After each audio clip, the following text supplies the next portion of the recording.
നമ്മുടെ വയനാട് ദുരന്തബാധിതരായ മനുഷ്യരുടെ ടൗൺഷിപ്പ് പദ്ധതി എവിടം വരെ എത്തി? Report breaking. മുണ്ടക്കൈ ഉരുൾപൊട്ടൽ ദുരന്തബാധിതർക്കുള്ള സർക്കാർ ടൗൺഷിപ്പ് നിർമ്മാണം ഇഴഞ്ഞു നീങ്ങുന്നതായി ഗുണഭോക്താക്കൾ. രണ്ടാം ഘട്ടത്തിൽ നിർമ്മിക്കേണ്ട 149 വീടുകളുടെ നിർമ്മാണം എങ്ങും എത്തിയില്ല. പ്രതിദിനം 2000-ലധികം തൊഴിലാളികൾ ജോലി ചെയ്തിരുന്നിടത്ത് 600 പേർ മാത്രമാണുള്ളത്. രണ്ടാം ഘട്ടത്തിലെ ഗുണഭോക്താക്കളുടെ നറുക്കെടുപ്പും പൂർത്തിയായിട്ടില്ല.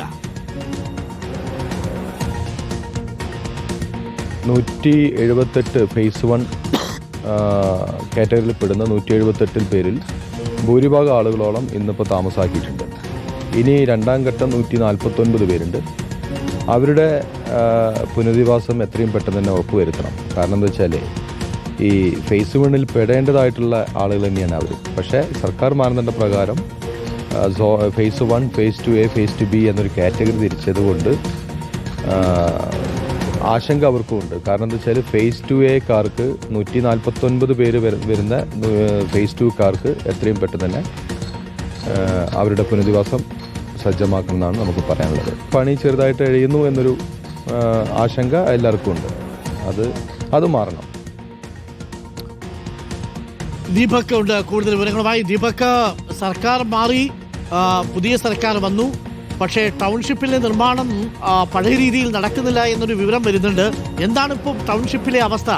ഒന്നാമത്തെ ടൗൺഷിപ്പിൽ മാത്രം ചെറിയ പണികൾ നടക്കുന്നു. 2, 3, 4 ഒക്കെ ടൗൺഷിപ്പ് ഫേസുകളിൽ അവർക്കുള്ള വീട് കൈമാറ്റത്തിനുള്ള സമയം ആവാറാവുന്നു. എന്താണ് ഇപ്പോൾ ടൗൺഷിപ്പിൽ നിന്ന് നമുക്ക് നേരിട്ട് കാണാൻ കഴിയുന്നത് ദീപക്?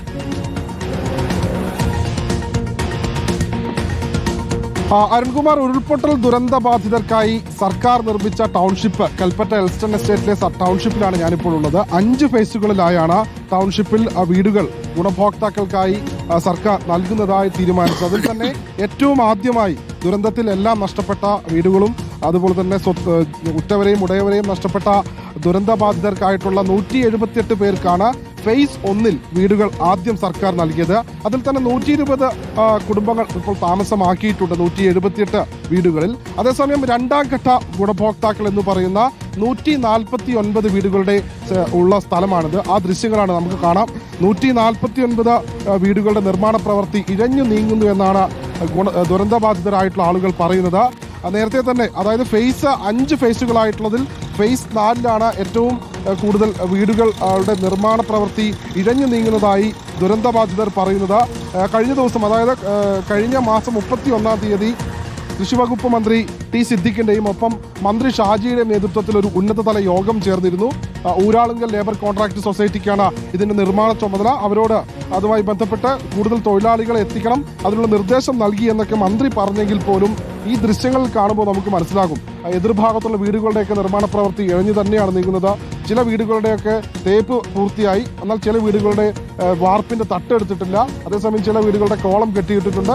ആ വീടിൻ്റെയൊക്കെ തന്നെ നിർമ്മാണ പ്രവൃത്തി ഇനിയും പൂർത്തീകരിക്കേണ്ട. അതുമായി ബന്ധപ്പെട്ട ഈ ദുരന്തബാധിതർക്കുള്ള ഒരു ആശങ്കയുണ്ട്. ഇതിപ്പോൾ എന്നോടൊപ്പം ഇവിടെയുള്ളൊരു ദുരന്തബാധിതനായ മുണ്ടക്കൈ സ്വദേശി വിജയൻ ചേരുന്നുണ്ട്. എന്തായി രണ്ടാം ഘട്ടത്തിലുള്ള വീടുകളുടെ കൈമാറ്റവുമായി ബന്ധപ്പെട്ട് നിങ്ങൾക്കൊരു ആശങ്കയുണ്ടോ? ഞങ്ങളത് കളക്ടറെ അറിയിച്ചിരുന്നു. ഞങ്ങൾ 2 ദിവസം മുന്നേ കളക്ടറായിട്ട് സംസാരിച്ചപ്പോൾ ഈ 2 മാസമാണ് ഞങ്ങൾക്ക് അവധി പറഞ്ഞത്. പക്ഷെ ഇവിടെ നോക്കുമ്പോൾ പണിക്കാർ കുറവാണെന്ന് കളക്ടർ പറഞ്ഞിരുന്നു. പക്ഷെ ഞങ്ങൾക്ക് മാനസികമായിട്ട് എല്ലാവരും വിഷമത്തിലാണ്. കാരണം കിട്ടോ, എന്താണ് സ്ഥിതി, എന്താണ് തരും എന്ന് പറയുമ്പോൾ അടുത്ത മാസം 30-ാം തീയതിക്ക് 2 വർഷമായി. അത് തന്നെയാണ്. അതായത് പ്രതിദിനം രാപ്പകൽ വ്യത്യാസമില്ലാതെ വിവിധ ഷിഫ്റ്റുകളിലായി 2300-ലധികം തൊഴിലാളികൾ ഇവിടെ ജോലി ചെയ്തിരുന്ന സ്ഥലമാണ്. എന്നാൽ ഇപ്പോൾ ഉള്ളത് 600 പേരൊക്കെയാണെന്ന് തന്നെയാണ് ഊരാളുകളുടെ അധികൃതരും വ്യക്തമാക്കുന്നത്. അത് തന്നെയാണ് ഇവർ പറഞ്ഞതും. അതുമായി ബന്ധപ്പെട്ടാണ് കളക്ടറോട് ഇവർ കാര്യങ്ങൾ തിരക്കിയത്. കളക്ടറുടെ ഭാഗത്ത് നിന്ന് എന്താ പറഞ്ഞത്? നേരത്തെ മഴയ്ക്ക് മുൻപേ നിങ്ങൾക്ക് കയറി കൂടാം എന്നുള്ളൊരു കാര്യം ഉറപ്പ് പറഞ്ഞിരുന്നില്ലേ? 2 മാസത്തിനുള്ളിൽ പിന്നെ ഞങ്ങൾക്ക് അതിനുള്ളിൽ താക്കോല് തരും. ഞങ്ങൾക്ക് അതിൻ്റെ ഉള്ളിൽ നറുക്കെടുത്തിട്ട് ഏതാ വീട് എന്ന് ഞങ്ങൾക്ക് അത് മതി. ഞങ്ങൾക്ക് ഏതാണ് ഞങ്ങൾക്ക് കിട്ടാൻ പോകുന്ന വീട് എന്നുള്ളതാണ് ഞങ്ങൾക്ക് ആദ്യം അറിയേണ്ടത്. കാരണം 2 മാസം കഴിഞ്ഞോട്ടെ പണിക്കാരെ പ്രശ്നങ്ങളുണ്ട് എന്ന് പറയുന്നുണ്ട്. ആയിക്കോട്ടെ, പക്ഷേ 2 മാസത്തിൻ്റെ ഈ ഒരാഴ്ച 2 ആഴ്ചയിനുള്ളിൽ ഞങ്ങൾ നറുക്കെടുക്കുകയാണ്. ഇത് ഞങ്ങളെ വീടാണ് എന്നുള്ളത് നമുക്ക് അറിയാലോ. അപ്പോൾ അത് നറുക്കിട്ടെടുക്കാൻ വേണ്ടി ഞങ്ങൾ പറഞ്ഞു, ഞങ്ങൾക്ക് നറുക്കിട്ടെടുത്താൽ മതി, എന്നിട്ട് ഏതാ വീട് എന്നുള്ളത് ഞങ്ങൾക്ക് മനസ്സിലാവും. അപ്പോൾ 2 മാസം കഴിഞ്ഞിട്ട് വീട് പണി കഴിഞ്ഞിട്ട് നമുക്ക് പിന്നെ താക്കോല് തന്നാൽ മതി ഞങ്ങൾക്ക് താമസിക്കാൻ.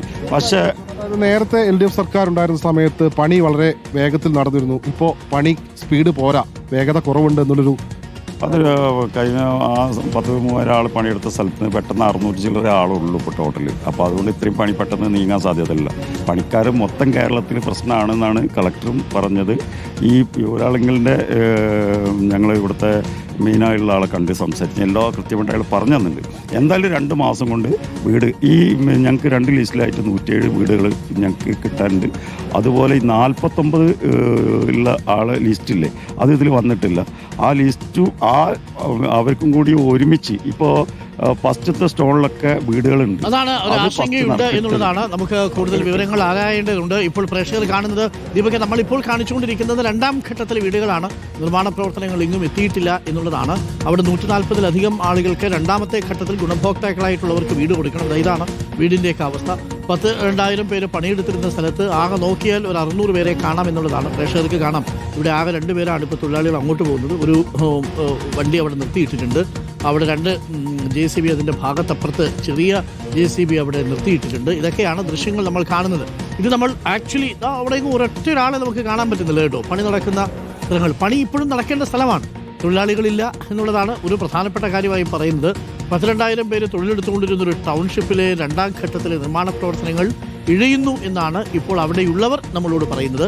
അതിൽ 2ാം ഘട്ടത്തിൽ ഗുണഭോക്താക്കളിൽ ചിലരിപ്പോൾ നമ്മുടെ പ്രതിനിധി ദീപക് മോഹനുമായിട്ട് പ്രതികരിച്ചതും പ്രേക്ഷകർ കണ്ടു. 149 വീടുകളാണ് 2ാം ഘട്ടത്തിൽ കൊടുക്കേണ്ടത്. 1ാം ഘട്ടത്തിൽ 178 വീടുകളിൽ 120 വീടുകളിൽ താമസിക്കുന്ന ഇപ്പോൾ ആളുകൾ എത്തിക്കഴിഞ്ഞു. അവരവിടെ താമസിക്കുന്നു. ഇനി 2, 3, 4 ഘട്ടങ്ങളുണ്ട്. ആളുകൾ അല്പം ആശങ്കയിലാണ് എന്നുള്ളത്. ഇനി എത്ര കാലം കാത്തിരിക്കേണ്ടി വരും എന്നുള്ളതാണ് പ്രധാനപ്പെട്ട ചോദ്യം. വയനാട് ദുരിതബാധിതർക്കായുള്ള ടൗൺഷിപ്പിലെ നിർമ്മാണ പ്രവർത്തനങ്ങൾ ഇഴഞ്ഞു നീങ്ങുന്നു എന്നാണ് ദീപക് മോഹൻ ഫീൽഡിൽ നിന്നും റിപ്പോർട്ട് ചെയ്യുന്നത്. അവിടെ നമുക്ക് 1, 2, 3, 4, 5, 6 തൊഴിലാളികളെ അവിടെ കാണാൻ പറ്റും. ഒരു തൊഴിലാളി ഇവിടെ നിൽപ്പുണ്ട്. ഇത്രയും വീടുകൾക്കായിട്ട് ആകെ അവിടെ ഇപ്പോൾ നമുക്ക് ഒറ്റ നോട്ടത്തിൽ നമുക്ക് കാണാൻ പറ്റുന്നത് 10-11 തൊഴിലാളികൾ മാത്രമാണ്. അവർക്ക് റോഡൊരുക്കണം, വഴിയൊരുക്കണം, വണ്ടിയിൽ സാധനങ്ങൾ കൊണ്ടുവരണം. ഇതിനിടയ്ക്ക് ഈ പണിയൊക്കെ ആര് ചെയ്യും എന്നുള്ളതാണ്, എന്ന് തീരും എന്നുള്ളതാണ്. എന്തായാലും ഇഴഞ്ഞു നീങ്ങുന്നു എന്നുള്ളതാണ് ദൃശ്യങ്ങളിൽ നിന്നും നമുക്ക് ബോധ്യമാവുന്നത്, പ്രതികരണങ്ങളിൽ നിന്നും നമുക്ക് ബോധ്യമാവുന്നത്.